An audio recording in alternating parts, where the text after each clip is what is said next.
Hello ನಮಸ್ಕಾರ, freedom TV ಪಾಡ್ಕಾಸ್ಟ್ಗೆ ಸ್ವಾಗತ. ಇವತ್ತು ನಮ್ಮ ಜೊತೆಗೆ ಒಬ್ಬರು ವಿಶೇಷ ಅತಿಥಿ ಇದ್ದಾರೆ. CMA Girish Kadambaraya, the institute of cost accountants of India, ಇದರ southern India regional council member. Sir ನಮಸ್ತೆ, ಕಾರ್ಯಕ್ರಮಕ್ಕೆ ಸ್ವಾಗತ. ಈ ವಿಶೇಷ ಅತಿಥಿ ಇವರ ಜೊತೆ ನಾವು ಕೆಲವೊಂದಿಷ್ಟು ಮಹತ್ವದ ಪ್ರಶ್ನೆಯನ್ನು ಕೇಳಬೇಕು. ಕಾರಣ ಏನು ಅಂತ ಹೇಳಿದ್ರೆ, ನಿಮಗೆ ಗೊತ್ತಿರೋ ಹಾಗೆ ಬೆಂಗಳೂರಲ್ಲಿ ಬೀದಿ ಬದಿ ವ್ಯಾಪಾರಿಗಳು, ಹೋಟೆಲ್ ವ್ಯಾಪಾರಿಗಳು, ಹೂ ಮಾರುವವರು, ಬೇಕರಿಯವರು, ಟೀ ಅಂಗಡಿಯವರು, ಸಿಗರೇಟ್ ಮಾರೋರು, ಹೀಗೆ ಎಲ್ಲ ಸಣ್ಣ ಪುಟ್ಟ ವ್ಯಾಪಾರಸ್ಥರಿಗೆ GST ನೋಟಿಸ್ ಹೋಯಿತು. ನೀವು ವರ್ಷಕ್ಕೆ ಇಷ್ಟು ಲಕ್ಷ ವ್ಯವಹಾರ ಮಾಡ್ತಾ ಇದ್ದೀರಾ, GST ಕಟ್ಟಬೇಕು, ಇಲ್ಲದಿದ್ದರೆ ನಿಮ್ಮ ವಿರುದ್ಧ ಕ್ರಮ ಕೈಗೊಳ್ತೀವಿ ಅಂಥೇಳಿ. ಸೊ ತೆರಿಗೆ ಇಲಾಖೆಯಿಂದ ನೋಟಿಸ್ ಹೋದಂತಹ ಸಂದರ್ಭದಲ್ಲಿ ಸಣ್ಣ ವರ್ತಕರು ದಿಗಿಲು ಬಿದ್ದರು. ಸೊ ಇಂತಹ ಹಲವು ವಿಚಾರಗಳ ಬಗ್ಗೆ, GST ಮತ್ತು ಅದರ ಸಮಸ್ಯೆಗಳು ಮತ್ತು ಅದರ ಲಾಭಗಳು, ಅದನ್ನು ಹೇಗೆ ನಿಭಾಯಿಸಬೇಕು, ಹೇಗೆ ನಿರ್ವಹಿಸಬೇಕು, ಇದ್ರ ಬಗ್ಗೆ ನಮ್ಮ ಜೊತೆ ಮಾತಾಡಲಿಕ್ಕೆ CMA ಗಿರೀಶ್ ಕದಂಬರಾಯ ಅವರಿದ್ದಾರೆ. ಸರ್, ಈಗ ನಮಸ್ತೆ ಸರ್, ಕಾರ್ಯಕ್ರಮಕ್ಕೆ ಸ್ವಾಗತ. ಸರ್, ಈಗ ಫಸ್ಟ್ ಕ್ವಶನ್ ಏನು ಅಂತ ಹೇಳಿದ್ರೆ, ನಮಗೆ GST ಬಂದಿದ್ದು ಸಾಕಷ್ಟು ನಿರೀಕ್ಷೆ ಇಟ್ಕೊಂಡು GST ತಂದಂಥವ್ರು ನಾವು. ಮಧ್ಯರಾತ್ರಿ ತಂದ್ವಿ, ಸಂಸತ್ ಭವನದಲ್ಲಿ ದೊಡ್ಡ ಕಾರ್ಯಕ್ರಮ ಆಯಿತು. ಐತಿಹಾಸಿಕ ಬದಲಾವಣೆ, ಈ ದೇಶದಲ್ಲಿ ಇಂಡೈರೆಕ್ಟ್ ಟ್ಯಾಕ್ಸ್ನ ವ್ಯವಸ್ಥೆ ಏನಿದೆ ಅದರಲ್ಲಿ ದೊಡ್ಡ ಮಟ್ಟದ ಬದಲಾವಣೆ ಅಂತೇಳಿ ನಾವು ಬಯಸಿದ್ವಿ. ಬಟ್ ಈ ಬೆಂಗಳೂರಲ್ಲಿ ಸಣ್ಣ ವರ್ತಕರಿಗೆ ನೋಟಿಸ್ ಕೊಟ್ಟಾದ ಬಳಿಕ ಒಂದು ಚರ್ಚೆ ಶುರುವಾಯಿತು. ಏನು ಅಂತ ಹೇಳಿದ್ರೆ, ಯಾವುದು ಮದ್ದಾಗಬೇಕಿತ್ತು ಅದೇ ರೋಗ ಆಗಿದೆಯಾ ಅಂಥೇಳಿ. ಖಂಡಿತ ಇಲ್ಲ. ಸೊ ನೀವು ಹೇಳ್ದಂಗೆ GST, one nation one tax, ಆಮೇಲೆ it is a simplified version of indirect taxes. Earlier ನಿಮ್ಗೆಲ್ಲರಿಗೂ ಗೊತ್ತಿರೋ ಥರ ಸುಮಾರು 17 ತೆರಿಗೆಗಳು ಅಂದರೆ ಇಂಡೈರೆಕ್ಟ್ ಟ್ಯಾಕ್ಸ್. ಸೊ ನಾವು ಡಿಸ್ಕಸ್ ಮಾಡ್ತಾ ಇರೋದು ಇವಾಗ ಇಂಡೈರೆಕ್ಟ್ ಟ್ಯಾಕ್ಸ್. ಸುಮಾರು 17 ಥರ ಟ್ಯಾಕ್ಸಸ್ ಇತ್ತು. ಆಮೇಲೆ ಪ್ರತಿ ರಾಜ್ಯದಲ್ಲೂ ಪ್ರತಿ ರಾಜ್ಯದ ಅದೇ ರಾಜ್ಯದಲ್ಲಿ ಪ್ರತ್ಯೇಕ ತೆರಿಗೆ ಪದ್ಧತಿ ಇತ್ತು. ಇವಾಗ ಅದನ್ನೆಲ್ಲ ಒಂದುಗೂಡಿಸಿ ಒನ್ ನೇಷನ್ ಒನ್ ಟ್ಯಾಕ್ಸ್ ಅಂತ ತಂದಿದ್ದಾರೆ. So that is GST. ಆಮೇಲೆ GST it is an indirect tax, ಅದು ನಿಮಗೆ ಗೊತ್ತಿರಬೇಕು. ಇಲ್ಲಿ GSTನಲ್ಲಿ tax is only on the value addition. For example, ನಾನು ಒಂದು ಪ್ರಾಡಕ್ಟ್ನ ಪರ್ಚೇಸ್ ಮಾಡಿ ಮತ್ತೆ ಮಾರ್ತೀನಿ ಅಂದಾಗ ನಾನು ಪರ್ಚೇಸ್ ವ್ಯಾಲ್ಯೂ ನನ್ನ 100 ರೂಪಾಯಿ, ನಾನು ಅದನ್ನು 120 ರೂಪಾಯಿಗೆ ಮಾರ್ಬೋದು, 125 ರೂಪಾಯಿಗೆ ಮಾರ್ಬೋದು. ನನ್ನ ಮಾರ್ಜಿನ್ ಏನಿದೆಯೋ ಅದ್ರ ಮೇಲೆ ಮಾತ್ರ ನಾನು ಟ್ಯಾಕ್ಸ್ ತೆರಿಗೆನ ಕಟ್ಟಬೇಕಾಗುತ್ತೆ. ಅಂದರೆ ನಾನು 100 ರೂಪಾಯಿಗೆ ಪದಾರ್ಥನ ಖರೀದಿ ಮಾಡುವಾಗ ನಾನು 100 ರೂಪಾಯಿಗೆ ನಾನು ಪರ್ಚೇಸ್ ಮಾಡಿರ್ತೀನಿ. ದಟ್ ಈಸ್ ಇನ್ಪುಟ್ ಟ್ಯಾಕ್ಸ್ ಅಂತ ಹೇಳ್ತೀನಿ. ಆಮೇಲೆ ನಾನು ಅದನ್ನು ಮತ್ತೆ ಮಾರುವಾಗ ಕೊಂಡುಬಿಟ್ಟು ಮಾರ್ತೀನಿ. ಸೊ ಮಾರುವಾಗ ಏನು ಮಾಡ್ತೀನಿ, 125 ರೂಪಾಯಿ ಮೇಲೆ ನಾನು ಟ್ಯಾಕ್ಸ್ ಕಟ್ಟಬೇಕಾಗುತ್ತೆ. ನನಗೆ 100 ರೂಪಾಯಿ ಮೇಲೆ ನಾನು ಏನು ಮುಂಚೆ ಟ್ಯಾಕ್ಸ್ ಕಟ್ಟಿರ್ತೀನೋ ಅದೇ ನನ್ನ ಯಾರಿಂದ ನಾನು ಪರ್ಚೇಸ್ ಮಾಡಿರ್ತೀನೋ ಅವನಿಗೆ ನಾನು ಆಲ್ರೆಡಿ ಕಟ್ಟಿರ್ತೀನಿ. ಅದು ಸರ್ಕಾರಕ್ಕೆ ಪಾವತಿ ಆಗಿರುತ್ತೆ. ನಾನು ಕಟ್ಟಬೇಕಾಗಿರೋದು ತೆರಿಗೆ ಓನ್ಲಿ ಅಂದರೆ ವ್ಯಾಲ್ಯೂ ಅಡಿಷನ್. ಇವತ್ತು ಈ ನೋಟಿಸ್ ಬಂದಿರೋದು ಸರ್ಕಾರ ನೋಟಿಸ್ ಅಂದರೆ ಸ್ಟೇಟ್ ಗೌರ್ಮೆಂಟು ಸುಮಾರು ಒಂದು 3-4 ವಾರದಿಂದ ಈ ರೀತಿಯ ನೋಟಿಸ್ಗಳನ್ನು ಸುಮಾರು 13-14 ಸಾವಿರ ವರ್ತಕರಿಗೆ ರಾಜ್ಯದಂತ ನೋಟಿಸ್ಗಳು ಕಳಿಸಿದ್ದಾರೆ. ಇದು ಯಾವುದ್ರ ಬೇಸಿಸ್ ಮೇಲೆ ಕಳಿಸಿದ್ದಾರೆ ಅಂದರೆ UPI ಪೇಮೆಂಟ್ಸ್. ಸೊ ಸರ್ಕಾರದ ಒಂದು ಸರ್ವಿಸ್ ಅನಾಲಿಸಿಸ್ ವಿಂಗ್ ಅನ್ನೋ ಒಂದು ಸೆಕ್ಷನಿಂದ ಈ ಡೇಟಾ ಎಲ್ಲ ಕಲೆಕ್ಟ್ ಮಾಡಿ, ಡಿಫ್ರೆಂಟ್ ಬ್ಯಾಂಕ್ಸಿಂದ ಡೇಟಾ ಎಲ್ಲ ಕಲೆಕ್ಟ್ ಮಾಡಿ, ಅದು ಪ್ಯಾನ್ ಮೇಲೆ ನೀವು ಈ ವರ್ಷದಲ್ಲಿ ನೀವೇನೇನು ಟ್ರಾನ್ಸಾಕ್ಷನ್ ಮಾಡಿದ್ದೀರಾ ಅಂತ ಬ್ಯಾಂಕ್ಗಳಿಗೆ ಬರೆದು ಅವರಿಂದ ಮಾಹಿತಿ ತೊಗೊಂಡು, ಆಮೇಲೆ ನಿಮ್ಮ ಟ್ರಾನ್ಸಾಕ್ಷನ್ಸು ಮೋರ್ ದೆನ್ 40 lakhs ಇದ್ದರೆ, ಸೊ ಇವರು ಯಾವಾಗಿಂದ ಆ್ಯಕ್ಷನ್ ತೊಗೊಳ್ತಾ ಇದ್ದಾರೆ ಅಂದರೆ 21-22 ಇಂದ 24-25 ಅಂದರೆ 4 ವರ್ಷಕ್ಕೆ ಇವರು ನೋಟಿಸ್ಗಳನ್ನ ಕಳಿಸಿದ್ದಾರೆ ಅಂತ ನಮಗಿರೋ ಮಾಹಿತಿ. ಸೊ ಇಲ್ಲಿ ನಾವು ನೋಟಿಸ್ ಮಾಡಬೇಕಾಗಿರೋದು ಏನು ಅಂದರೆ, ಕೆಲವರು ಇದ್ರ ಬಗ್ಗೆ ಇಂಪ್ಯಾಕ್ಟೇ ಗೊತ್ತಿರಲಿಲ್ಲ. ಇವಾಗ ನಾನು UPI ಟ್ರಾನ್ಸಾಕ್ಷನ್ ಮಾಡ್ತಾ ಇದ್ದೀನಿ, ಇದ್ರದ್ದು ಏನು ಅಂತ ನನಗೆ ಗೊತ್ತಿರಲಿಲ್ಲ. ಇವತ್ತು ತೊಂದರೆ ಆಗಿರೋದು ಏನು ಅಂದರೆ, ಅವ್ರು ಒತ್ತಿದ್ರೆ ಸಣ್ಣ ಪುಟ್ಟವರು. ಸೊ ಇವಾಗ ಇದು ವಿಕಸಿತ ಭಾರತ, ನಮ್ಮ ಡಿಜಿಟಲ್ ನೆಚ್ಚಿನ ಪ್ರಧಾನಿಯವರ ಕನಸು ಏನಂದರೆ ಡಿಜಿಟಲ್ ಇಂಡಿಯಾ, ವಿಕಸಿತ ಭಾರತ. ನಾವು 2047ನಲ್ಲಿ ನಾವು ಮುಂದುವರಿದ ದೇಶದಲ್ಲಿ ಒಂದು ಒಬ್ಬರಾಗಿರಬೇಕು. ಇವತ್ತು 4ನೇ ಸ್ಥಾನದಲ್ಲಿದ್ದೀವಿ GDP ಗ್ರೋತಲ್ಲಿ. ಸೊ ಮುಂದೆ ನಾವು 2047ನಲ್ಲಿ ಈ ನಮ್ಮ ದೇಶ ಒಂದು ವಿಕಸಿತ ಭಾರತನ ಕನಸು ಕಾಣಬೇಕು ಅಂದರೆ ಯೂನಿಫೈಡ್ ಪೇಮೆಂಟ್ಸ್, UPI ಪೇಮೆಂಟ್ಸ್ ಅವೆಲ್ಲ ಅಗತ್ಯ. ಸೊ ನೀವು ಮುಂಚೆ ನೋಡ್ತಿದ್ದಾರೆ, ಸೊ UPI ಬರೋದಕ್ಕಿಂತ ಮುಂಚೆ ಆದಮೇಲೆ ನೀವು ಒಂದು 5 ವರ್ಷದ ಮುಂಚೆ ಒಂದು 5 to 8 years ಮುಂಚೆ ನಾವು ಈ ಫೋನ್ಪೇ ಎಲ್ಲ ಯೂಸ್ ಮಾಡ್ತಿರ್ಲಿಲ್ಲ. ಇವಾಗ ಒಂದು 4-5 ವರ್ಷದಿಂದ ತುಂಬ ನಾವು ಬಳಸ್ತಿದ್ದೀವಿ. ನಾವಿವಾಗ ಒಂದು ತರಕಾರಿ ತೊಗೊಳಕ್ಕೆ ಹೋಗ್ಬೇಕಂದ್ರೆ ನಾನು ಇವತ್ತು ಜೋಬಲ್ಲಿ ಬೆಳಗ್ಗೆ ಹೊತ್ತು ವಾಕಿಂಗ್ ಹೋಗ್ಬೇಕಾದ್ರೆ we don't keep money in our pockets, just we carry our mobile. ಒಂದು ಮೊಬೈಲ್ ಇದ್ರೆ ನನ್ನ ಡಿಜಿಟಲ್ ವ್ಯಾಲೆಟ್ ನನ್ನ ಎಲ್ಲಿ ಬೇಕಾದರೂ ಇವಾಗ ಇಂಡಿಯಾದಲ್ಲಿ ಎಲ್ಲಿ ಬೇಕಾದರೂ ಸುತ್ತು ಬರ ಒಂದು ಕಾನ್ಫಿಡೆನ್ಸ್ ಇದೆ. ನನಗೆ ಫೋನ್ ಇಲ್ಲ ಅಂದರೆ ಐ ಆಮ್ ಟೋಟಲಿ ಹ್ಯಾಂಡಿಕ್ಯಾಪ್. ಇವತ್ತು ಒಂದು ಫೋನ್ ಇದ್ದು ನಾವು ಹೊರಗಡೆ ಹೋಗ್ತೀವಿ. ಮೊದಲೇನಾಗ್ತಾ ಇತ್ತು, ನೀವು ಒಂದು ಬಸ್ಸಲ್ಲಿ ಹತ್ತೋದ್ರೇನೋ ನಿಮಗೆ ಚೇಂಜ್ ಇಲ್ಲ, ಇವಾಗ 20 ರೂಪಾಯಿ ಕೊಟ್ಟರೆ ನಿಮಗೆ ಚೇಂಜ್ ಕೊಡೋದಕ್ಕೆ ಸಮಸ್ಯೆ ಆಗ್ತಿತ್ತು. ಕಂಡಕ್ಟರ್ ಆಗಿರೋ ಒಬ್ಬ ತರಕಾರಿ ಅಂತ ಹೇಳಿ ಪ್ರತಿ ದಿವಸ ಜಗಳ ಆಗ್ತಾಯಿತ್ತು. ಇವಾಗ ಇವರು ಸರ್ಕಾರದವರು UPI ಪೇಮೆಂಟ್ಸ್ಗಳ ಡೀಟೇಲ್ಸ್ನ ಕಲೆ ಹಾಕಿ ಅದರ ಮೇಲೆ ನಮ್ಮ ವರ್ತಕರಿಗೆಲ್ಲ ಸಣ್ಣ ಪುಟ್ಟ ವ್ಯಾಪಾರಿಗಳು, ಸೊ ಇವಾಗ ದೊಡ್ಡವರಿಗೆ ಕೊಟ್ಟರೆ ಅದೇನೂ ಆಗಲ್ಲ, ಅವ್ರಿಗೆ ಸಶಕ್ತರಾಗಿರ್ತಾರೆ, ಅವ್ರಿಗೆ ಶಕ್ತಿ ಇರ್ತದೆ, ಆಮೇಲೆ ಅವ್ರ ಹತ್ರ ಆರ್ಥಿಕವಾಗಿ ಸಬಲರಾಗಿರ್ತಾರೆ, ಅವರು ಅದನ್ನು ನೋಟಿಸ್ಗಳನ್ನ ಯಾವ ಥರ ಆನ್ಸರ್ ಮಾಡೋದು ಅಂತ ಗೊತ್ತಿರುತ್ತೆ. ಆಮೇಲೆ ಅವರು ಆನ್ಸರು ಮಾಡಿರ್ಬೋದು, ಅವರು ಒಂದು ಸಿಸ್ಟಮ್ಯಾಟಿಕ್ ಆಗಿ ರೆಕಾರ್ಡು ಮೇಂಟೈನ್ ಮಾಡಿರ್ತಾರೆ. ಇಲ್ಲಿ ನಮ್ಮ ಸಮಸ್ಯೆ, ಅದು ನಾವು ಕಾಣ್ತಿರೋ ಸಮಸ್ಯೆ ಏನಂದರೆ ಈ ಸಣ್ಣ ಪುಟ್ಟ ವ್ಯಾಪಾರಿಗಳು, ಇವರೆಲ್ಲ ಬೀದಿ ಬದಿನಲ್ಲಿ ವ್ಯಾಪಾರ ನಡೆಸೋರು, ಅವ್ರದ್ದು ಟರ್ನ್ ಓವರು 40 ಲಕ್ಷ ಆಗಿರಬಹುದು, ನಾನು ಆಗಿಲ್ಲ ಅಂತ ಹೇಳ್ತಾ ಇಲ್ಲ. ಸೊ ಅದಕ್ಕೋಸ್ಕರ ನೋಟಿಸ್ಗಳು ಬಂದಿದ್ದಾನೆ. ಆ 40 ಲಕ್ಷದಲ್ಲಿ ಇವಾಗ ಸರ್ಕಾರ 18% ಟ್ಯಾಕ್ಸ್ ಕಟ್ಟಿ ಅಂತ ಹೇಳಿದಾಗ ಅವರು ಫಾರ್ ಎಕ್ಸಾಂಪಲ್ 40 ಲಕ್ಷ ಇಂಟು 4 ವರ್ಷಕ್ಕೆ ನೋಟಿಸ್ ಕಟ್ಟಿದ್ದಾರೆ ಅಂದರೆ ಆವ್ರೇಜು 40 ಲಕ್ಷ ಇಂಟು 4 ವರ್ಷಕ್ಕೆ 1.6 crores, ಆವ್ರೇಜ್ 1.5 lakhs, ಸಾರಿ 150 lakhs ಆಗುತ್ತೆ. ಅಂದರೆ 1.5 ಕೋಟಿ. 1.5 ಕೋಟಿ ಮೇಲೆ 18% ಅಂದರೆ ಅದು 27 ಲಕ್ಷ ಬರುತ್ತೆ. 27 ಲಕ್ಷ ಟ್ಯಾಕ್ಸ್ ಕಟ್ಟಬೇಕು ಆಸ್ ಪರ್ ದಿಸ್ ನೋಟಿಸ್. ನಾನು ಎಲ್ಲ ಅಸಂಪ್ಷನ್ ಮೇಲೆ ಹೇಳ್ತಿದ್ದೀನಿ. ಅಂದರೆ ಇವಾಗ 40 ಲಕ್ಷದ ಮೇಲೆ ಬಂದಿದೆ ನೋಟಿಸು, ಅಂದರೆ 4 ವರ್ಷಕ್ಕೆ 1.50 ತಗೊಳ್ಳೋಣ. ಅವ್ರದ್ದು 2 ಕೋಟಿಗೂ ಬಂದಿರಬಹುದು. ಸೊ ಮಿನಿಮಮ್ ನೋಟಿಸ್ ಬಂದಿರೋದು 27ರಿಂದ 28 ಲಕ್ಷದ ಮೇಲೆ ಬಂದಿದೆ ಒಬ್ಬೊಬ್ಬ ವರ್ತಕರು, ಈ ಸಣ್ಣ ಪುಟ್ಟ ವ್ಯಾಪಾರಿಗಳಿಗೆ. ಇವಾಗ ಇದರಲ್ಲಿ ಏನು ಅವ್ರಿಗೆ ಚಾಲೆಂಜ್ ಏನು ಅಂದರೆ ಇವ್ರುಗಳಿಗೆ ಇವಾಗ ಇವತ್ತಿನ ಪರಿಸ್ಥಿತಿನಲ್ಲಿ ಸೊ ಅವರು ಕ್ಯಾಶ್ ಪೇಮೆಂಟ್ಸ್ಗೆ, ಸೊ ಇವಾಗ ನಾನು ಹೇಳೋದಂಗೆ ನಾವು ಇವಾಗ we are moving towards digital era. So ಇವಾಗ nobody is dependent on cash. ಇವಾಗ ನಾನು ಈ ಕರೋನಾ ಬಂದ್ಮೇಲಂತೂ ಜೋಬನಲ್ಲಿ ಎಸ್ಪೆಷಲಿ ನೋಟ್ ನಿಷೇಧ ಆದ ಬಳಿಕ ದಿ ಮೋಟ್ ಆಫ್ ಆಮೇಲೆ ಇವನು ಕರೋನಾ ಬಂದಾಗ ಅಷ್ಟೇ, ಮೊದಲು ಕರೋನಾದಲ್ಲಿ ನೋಟ್ ಎಣ್ಸೋದು ನೋಡ್ಬೇಕಾಗಿತ್ತು. ಸಾಯಿಲಿ ನೋಟ್ಸ್ ಎಲ್ಲ ನಾವು ಇವತ್ತು ಮುಟ್ಟೋದಕ್ಕೆ ಇದಾಗುತ್ತೆ, ಜೋಬಲ್ಲಿ ನೋಟೇ ಇಟ್ಕೊಳ್ಳೋದಿಲ್ಲ ನಾವು. ಸೊ ಏನಾಗುತ್ತೆ, ನಾವು ಡಿಜಿಟಲ್ ಪೇಮೆಂಟ್ಸ್ಗೆಲ್ಲ ಮೂವ್ ಆಗಿದ್ದೀವಿ. ಇವಾಗ ಈ ರೀತಿಯ ನೋಟಿಸ್ಗಳು ಏನಾಗ್ತದೆ, so this discourages the traders to accept. ಆ ಸಣ್ಣಪುಟ್ಟ ವ್ಯಾಪಾರಿಗಳು ಇವತ್ತು ಆಲ್ರೆಡಿ ನೀವು ಪೇಪರ್ಗಳಲ್ಲಿ ನೋಡ್ತಾ ಇದ್ದೀರಾ, ಮಾಧ್ಯಮದಲ್ಲಿ ನಿಮಗೆ ಮಿತ್ರರಿಗೆ ಹೇಳಬೇಕಾಗಿಲ್ಲ, ಆಲ್ರೆಡಿ ನಿಮಗೆ ನೋಡ್ತಾ ಇದ್ದೀರಾ. ಅವರು ಮೆನಿ ಟ್ರೇಡರ್ಸ್ ಅವರು ಈ ಡಿಜಿಟಲ್ ಪೇಮೆಂಟ್ ಅಕ್ಸೆಪ್ಟ್ ಮಾಡೋದಕ್ಕೆ ಹಿಂಜರಿಕೆ ಆಗ್ತಿದ್ದಾರೆ. ಆಮೇಲೆ ಅವ್ರ QR ಕೋಡ್ ಈ ಬೋರ್ಡ್ ಹಾಕಿರೋದನ್ನೆಲ್ಲ ಕಿತ್ತು ಎಸಿತಾ ಇದ್ದಾರೆ. ಆಮೇಲೆ ಅದನ್ನು ರಿಮೂವ್ ಮಾಡ್ತಾರೆ, ಓನ್ಲಿ ಕ್ಯಾಶ್ ಅಂತ ಬೋರ್ಡ್ ಹಾಕ್ತಾ ಇದ್ದಾರೆ. ಸೊ ಇದರಿಂದ ಏನಾಗುತ್ತೆ ಅಂದರೆ, ಒಂದು ಈ ಇನ್ಫಾರ್ಮಲ್ ಎಕಾನಮಿ ಅಂತ ಹೇಳ್ತೀವಿ, ಕ್ಯಾಶ್ ಎಕಾನಮಿ, ಡಿಜಿಟಲ್ ಎಕಾನಮಿಯಿಂದ ಮತ್ತೆ ನಾವು ಹಿಂದೆ ಹೋದರೆ ಏನಾಗುತ್ತೆ, ಅದು informal economy. So formal economy ಅಂದರೆ ಇವಾಗ ಡಿಜಿಟಲ್, ಆಮೇಲೆ ಇವಾಗ ಇದ್ರ ಮೇಲೆ ಸ್ಟ್ರೀಮ್ಲೈನ್ ಆಗಿ ಒಂದು ಡಿಜಿಟಲ್ ಇದಕ್ಕೆ ಬರ್ತಾ ಇದೀವಿ. ಸೊ ಮತ್ತೆ ನಾವು ಒಂದು ರಿಗ್ರೆಸಿವ್ ಸ್ಟೆಪ್ ತಗೊಳ್ತೀವ ಅಂತ ಅನಿಸುತ್ತೆ.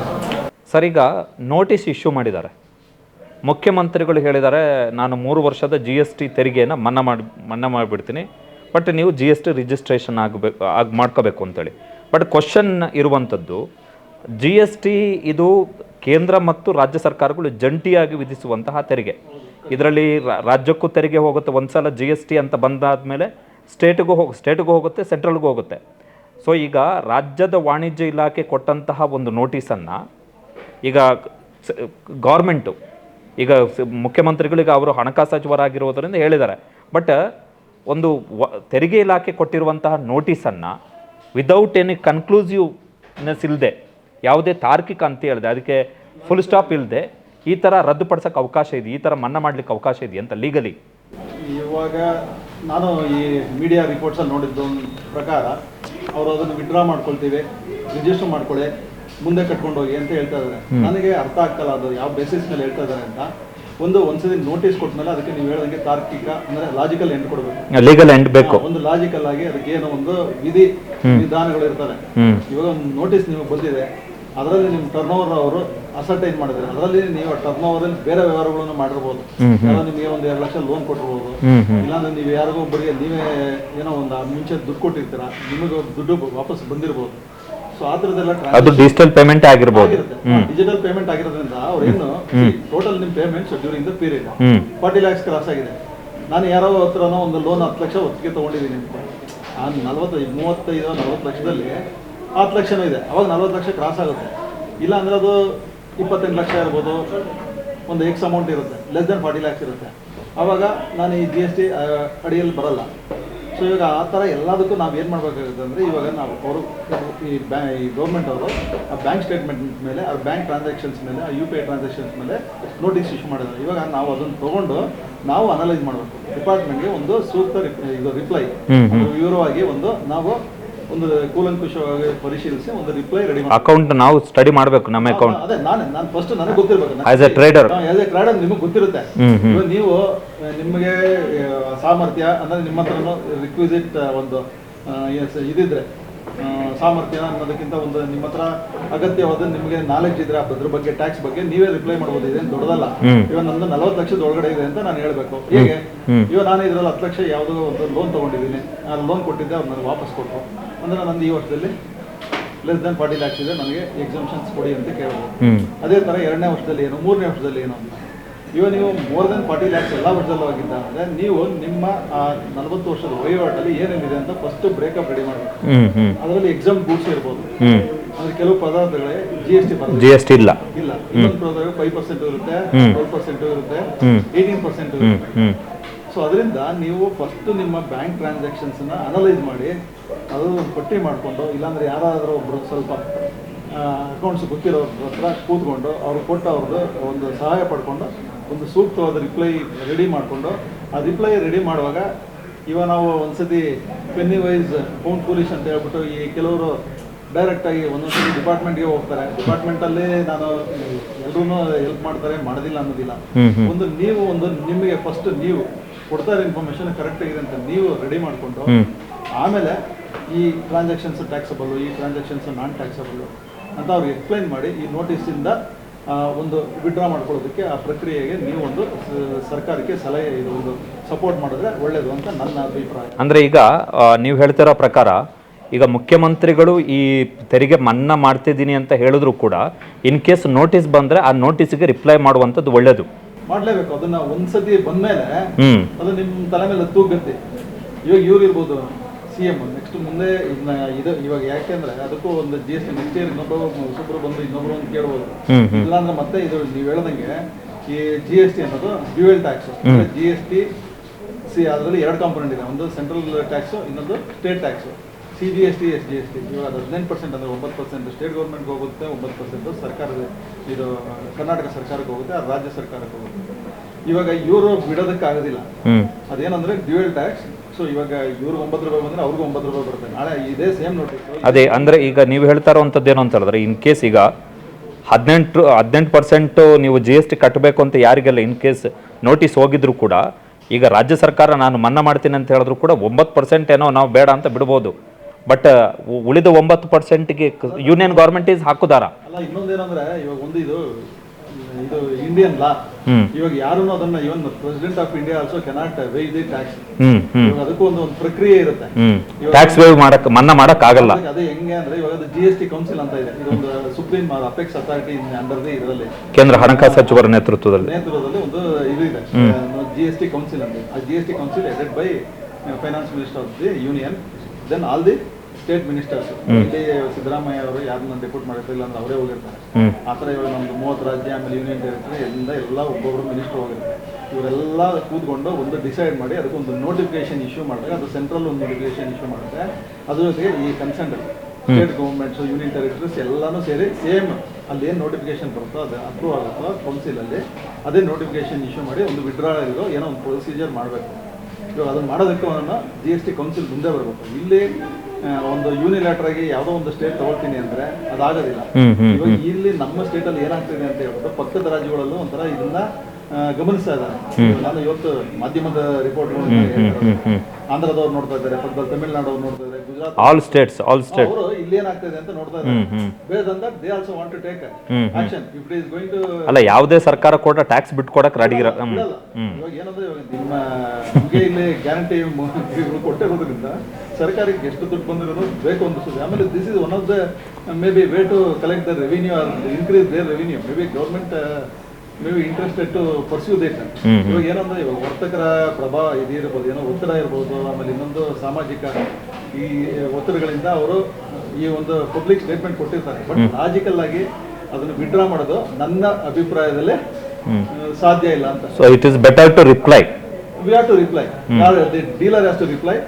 ಆಮೇಲೆ ಅದಕ್ಕೆ ಅಂತ ದೊಡ್ಡ ಇದರಲ್ಲಿ ಏನೋ ನಿಮಗೆ ಟ್ಯಾಕ್ಸ್ ಎಕ್ಸ್ಪರ್ಟ್ ಐಸ್ ಏನು ಬೇಕಾಗಿಲ್ಲ. ಅಂದ್ರೆ ಒಂದು ತುಂಬಾ ನೀವು ಏನೋ ಅದ್ರಲ್ಲಿ ದೊಡ್ಡ ತಜ್ಞರ ಅವಶ್ಯಕತೆ ಏನಿಲ್ಲ. ನೀವು ಫಸ್ಟ್ ನಿಮ್ದು ಟ್ರಾನ್ಸಾಕ್ಷನ್ಸ್ ಒಂದು ಅನಾಲಿಸ್ ಮಾಡಿ ಅದ್ರಲ್ಲಿ ನೀವು ಬ್ರೇಕಪ್ ಮಾಡ್ಕೊಂಡ್ರೆ, ಇವಾಗ ನಿಮ್ದು ಹೇಳದಂಗೆ ನಾನು ಒಂದು 40 ಲಕ್ಷದಲ್ಲಿ ನೀವೇನೋ ಒಂದು ಟ್ರಾನ್ಸಾಕ್ಷನ್ ನಿಮ್ಮ ಫ್ರೆಂಡಿಂದ ಒಂದು 5 ಲಕ್ಷ ತೊಗೊಂಡಿರ್ತಾರೆ, ಏನೋ ಒಂದು ನೀವು ಸಣ್ಣ ಪುಟ್ಟ ವ್ಯಾಪಾರ ಮಾಡುವಾಗ ಆ ಥರದ್ದೆಲ್ಲ ತೆಗೆದು ಆಮೇಲೆ ಏನೋ ಒಂದು ಬ್ಯಾಂಕ್ ಲೋನು ಅಲ್ಲೇ ಬಂದಿರ್ಬೋದು. ಟೋಟಲ್ ಬ್ಯಾಂಕ್ ಪೇಮೆಂಟ್ಸ್ ಅಲ್ಲಿ ಕಾಣಿಸ್ತಾರೆ ಅಲ್ಲ.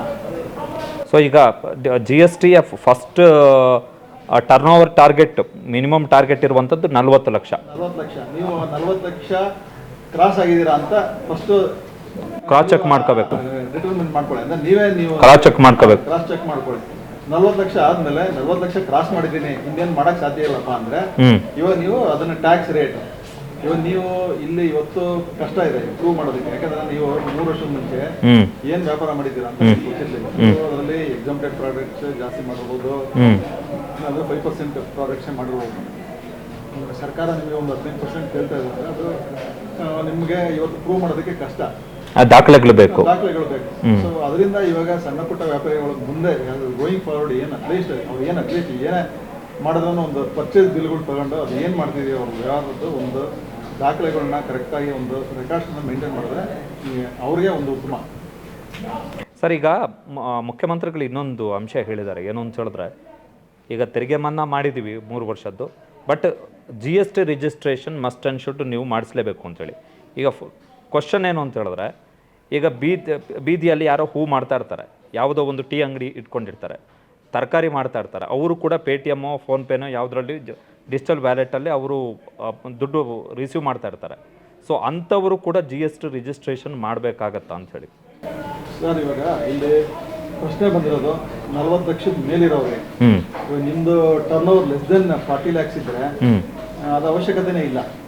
ಇವಾಗ ಆಮೇಲೆ ಇನ್ನೊಂದೇನಂದ್ರೆ, ಇವತ್ತು ನೀವು 40 ಲಕ್ಷ ಕ್ರಾಸ್ ಮಾಡಿದ್ದೀರಾ, ಇವಾಗ ಸರ್ಕಾರ ಹೇಳ್ತಾ ಇದೆ ನಾವು we are going to withdraw all these notices, you register and pay the taxes from today onwards ಅಂತ ಹೇಳ್ತಾರೆ.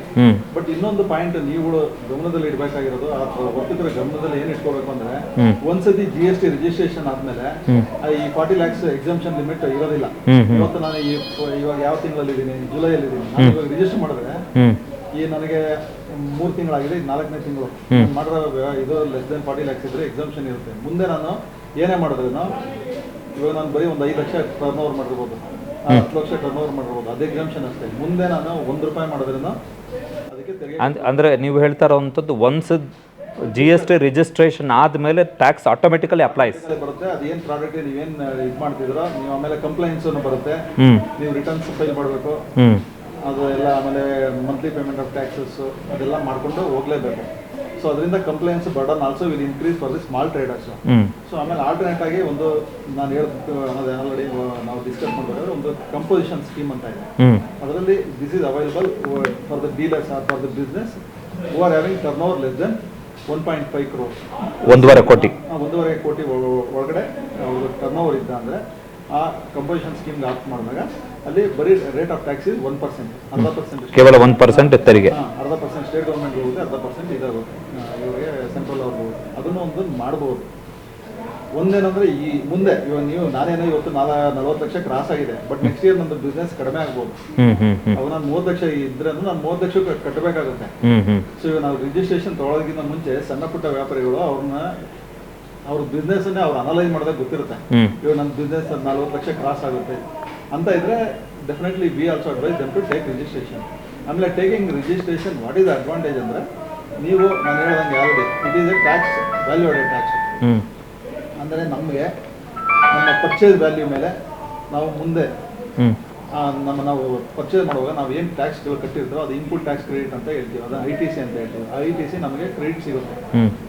ನಾನು ಈ 40 ಲ್ಯಾಕ್ಸ್ ಮೇಲೆ ಟ್ಯಾಕ್ಸ್ ಕಟ್ಟಬೇಕು ಅಂದಾಗ, ಫಾರ್ ಎಕ್ಸಾಂಪಲ್ ಅದು ವಿಲ್ ಅಸ್ಯೂಮ್ ದಟ್ 5%ಗೆ 40 ಲ್ಯಾಕ್ಸ್ ಮೇಲೆ ಒಂದು 2 ಲ್ಯಾಕ್ಸ್ ಬರುತ್ತೆ ಅಂದರೆ, ನಾನು ಆಲ್ರೆಡಿ ಅದು ನಂದು ಪರ್ಚೇಸ್ ವ್ಯಾಲ್ಯೂ ಮೇ ಬಿ ಒಂದು 35 ಲ್ಯಾಕ್ಸ್ ಮೇಲೆ ನಾನು ಆಲ್ರೆಡಿ ಟ್ಯಾಕ್ಸ್ ಕಟ್ಟಿದ್ದೀನಿ. ನಾನು ಕಟ್ಟಬೇಕಾಗಿರೋದು ಬರೀ 5 ಲ್ಯಾಕ್ಸ್ ವ್ಯಾಲ್ಯೂ ಅಡಿಷನ್ ಮೇಲೆ ಮಾತ್ರ. ಅಂದರೆ ಈಗ ಯಾವುದಾದ್ರೂ ಒಂದು ಉತ್ಪನ್ನವನ್ನು ನಾನು ಈಗ ₹100 ಪ್ರಾಡಕ್ಟ್ ನಾನು ಮಾರಾಟ ಮಾಡಲಿಕ್ಕೆ ಅಂತ ತಂದೆ, ನಾನೊಬ್ಬ ಟ್ರೇಡರು, ನಾನು ₹100 ಐಟಮನ್ನು ಒಬ್ಬರ ಹತ್ರ ತಂದೆ, ನಾನು ಅದನ್ನು 120 ರೂಪಾಯಿಗೆ ಈಗ ಅದನ್ನು ಸೇಲ್ ಮಾಡ್ತೀನಿ. ಅಂದರೆ ನೀವು ಹೇಳ್ತಾ ಇರುವಂಥದ್ದು ಓನ್ಲಿ ಫಾರ್ 20 ರೂಪೀಸ್, ಆ ಮಧ್ಯದ ಮಾರ್ಜಿನ್ 20 ರೂಪಾಯಿ ಏನಿದೆ ವ್ಯಾಲ್ಯೂ ಅಡಿಷನ್ಗೆ ನಾನು ಅದಕ್ಕೆ ಮಾತ್ರ ತೆರಿಗೆ ಕಟ್ಟಬೇಕಾಗಿರುವಂಥ. ಮಾತ್ರ ಬರುತ್ತೆ. ಬಟ್ ಅದಕ್ಕೆ ಎಲ್ಲ ಒಂದು ಪ್ರೊಸೀಜರ್ ಇದೆ, ನಾವು ಫಾಲೋ ಮಾಡಬೇಕು. ಇವಾಗ ಫಸ್ಟ್ ನಾನು GST ನಲ್ಲಿ ರಿಜಿಸ್ಟರ್ ಆಗಿರಬೇಕು. ಆಮೇಲೆ ನಾನು ನನ್ನ ಸಪ್ಲೈಯರಿಂದ ಅದೇ ನನ್ನ ಅವನಿಂದ ಪರ್ಚೇಸ್ ಮಾಡ್ತೀನಿ. ಪರ್ಚೇಸ್ ಮಾಡಿದಾಗ ನಾನು ಯಾರಿಂದ ಖರೀದಿ ಮಾಡ್ತೀನಿ ಅವ್ನು ಬಿಲ್ ಕೊಡಬೇಕು. ಬಿಲ್ ಕೊಟ್ಟು ಆಮೇಲೆ ಅದನ್ನು ಅವನು ಅವ್ನ ಪೋರ್ಟಲ್ ಅಲ್ಲಿ ಅಪ್ಲೋಡ್ ಮಾಡಬೇಕು. ನನ್ನ GST ನಂಬರ್ ಅಲ್ಲಿ ಅದು ನನ್ನ ಅಕೌಂಟ್ ಅಲ್ಲಿ ಕಾಣಿಸ್ಬೇಕು. ಅಂದ್ರೆ ಇಂಥವ್ರಿಗೆ ಕೊಟ್ಟಿದ್ದೀನಿ, ಪರ್ಚೇಸ್ ಮಾಡಿದ್ದೀನಿ ಅಂತ ಅದು ನನ್ನ ಪೋರ್ಟಲ್ ಅಲ್ಲೂ ಕಾಣಿಸುತ್ತೆ. ನನ್ನ ಅಕೌಂಟ್ ಅಲ್ಲಿ ಹೋದಾಗ ಎಲ್ಲಿಂದ ಪರ್ಚೇಸ್ ಮಾಡಿದ್ದೀನಿ. ಆಮೇಲೆ ನಾನು ನನ್ನ ಸೆಲ್ ಅನ್ನು ಅಪ್ಲೋಡ್ ಮಾಡ್ತೀನಿ. ಕೊನೆಯಲ್ಲಿ ನನ್ನ ಪರ್ಚೇಸ್ 10 ರೂಪಾಯಿ ಇದೆ, ಅಂದ್ರೆ ಟ್ಯಾಕ್ಸ್ 10 ರೂಪಾಯಿ ಇದೆ, ನಾನು ಕಟ್ಟಬೇಕಾಗಿರೋದು 12 ರೂಪಾಯಿ ಅಂದಾಗ 2 ರೂಪಾಯಿ. ಇವತ್ತೇನಾಗ್ತಿದೆ ಅಂದ್ರೆ ಈ ನೋಟಿಸ್ ಅಲ್ಲಿ ಈ ಪರ್ಚೇಸ್ ಬೆನಿಫಿಟ್ ಏನು ಸಿಗ್ತಾ ಇಲ್ಲ, ಬೆನಿಫಿಟ್ ಏನು ಸಿಗ್ತಾ ಇಲ್ಲ. ಅವ್ರು ಏನಂದ್ರೆ ನಿಮ್ದೇನು ಟರ್ನ್ ಓವರ್ ಇದೆಯಾ 40 lakhs 50 lakhs ಅದ್ರ ಮೇಲೆ 18% ಅವ್ರ ಏನೋ ಬಿಕಾಸ್ ನಾನ್ GST ರಿಜಿಸ್ಟ್ರೇಷನ್ ಆಗದೇ ಇರೋ ಕಾರಣಕ್ಕೂ ಪ್ರೋಸೆಸ್.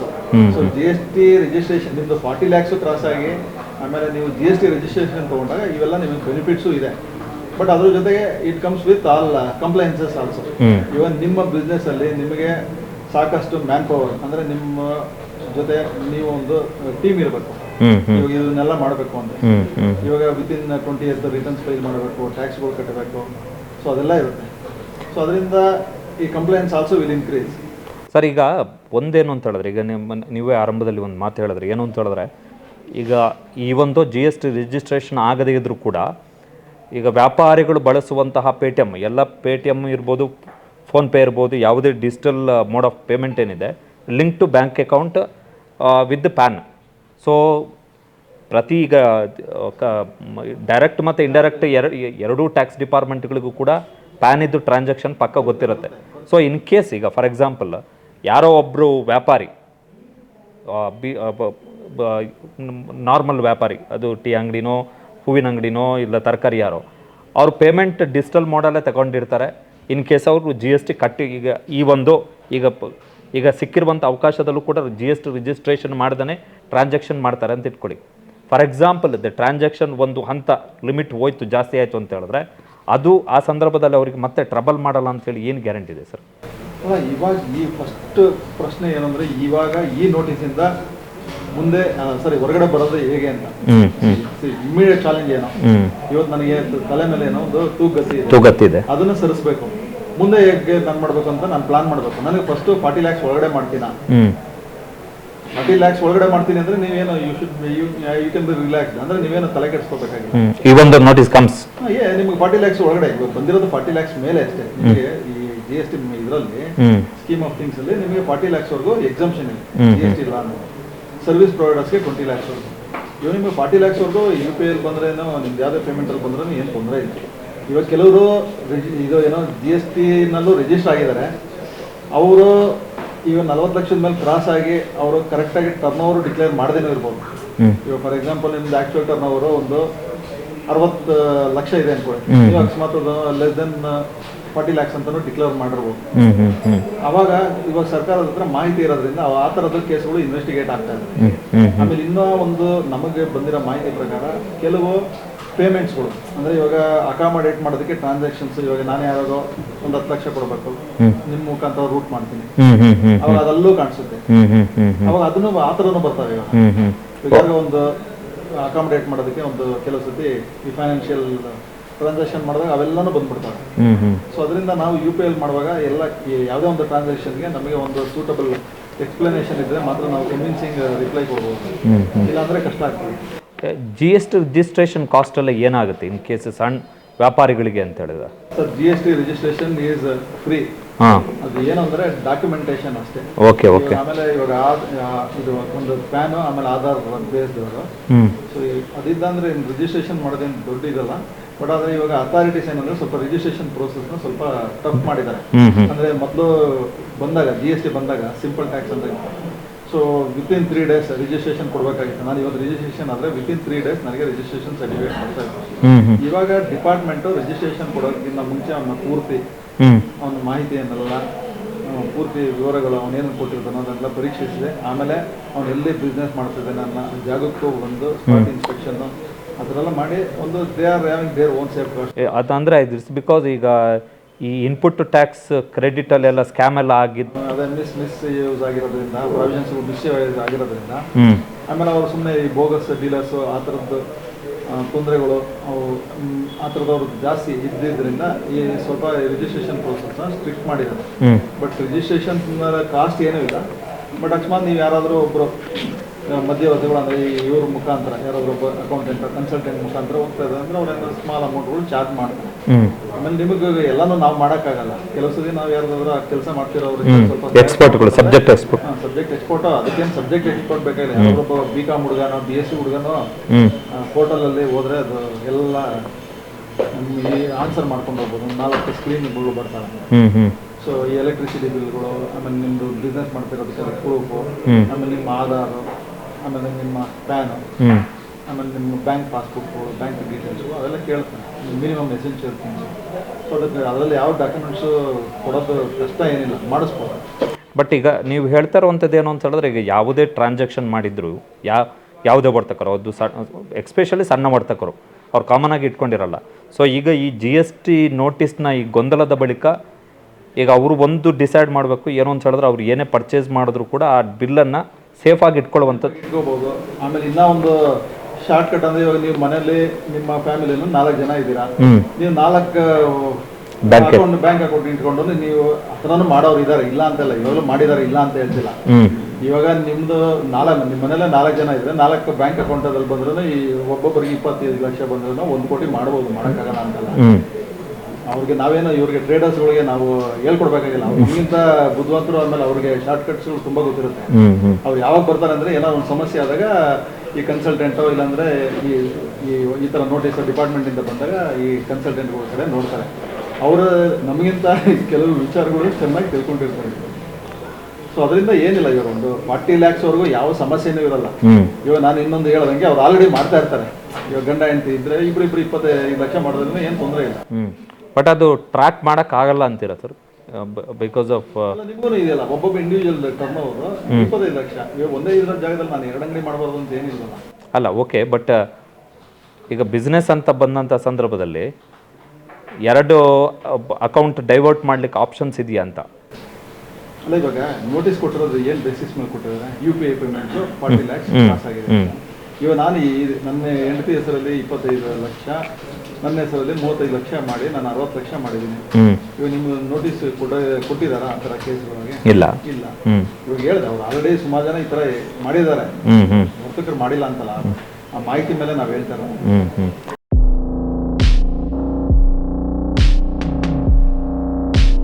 ಕ್ಷಣ ಕ್ಷಣದ ಸುದ್ದಿಗಳಿಗಾಗಿ ಫ್ರೀಡಂ ಟಿವಿ ಸಬ್ಸ್ಕ್ರೈಬ್ ಮಾಡಿ, ಲೈಕ್ ಮಾಡಿ ಹಾಗೂ ಫಾಲೋ ಮಾಡಿ. ಹೊಸ ಸುದ್ದಿಗಳ ನೋಟಿಫಿಕೇಶನ್ಗಾಗಿ ಬೆಲ್ ಐಕಾನ್ ಮೇಲೆ ಕ್ಲಿಕ್ ಮಾಡಿ.